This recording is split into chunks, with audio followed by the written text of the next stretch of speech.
nails ko. Nag-vlog ko siya.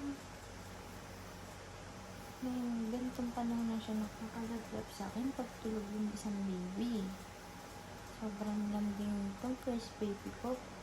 3 years na kami magkasama ni baby Kensley.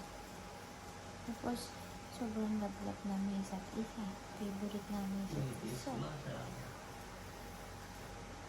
Sana pagtaan ng mga ilang taon, pag nakita ko tong video na to, malakas pa si Kenzie.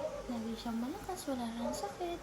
Si Liway naman, malaki na, wala din sakit. Para magbabanding kaming tatlo. Gusto ko makasama si Kenzie ng sobrang tagal pa. Kahit sobra siyang kulit, lagi siyang makulit. Sinusundot niya lagi yung pet namin. Tapos kung saan kami pupunta, dun din siya. Pero okay lang kasi, kaya naman yun yung ginagawa kasi papansin siya. Baby pa kasi siya. Bye-bye vlog.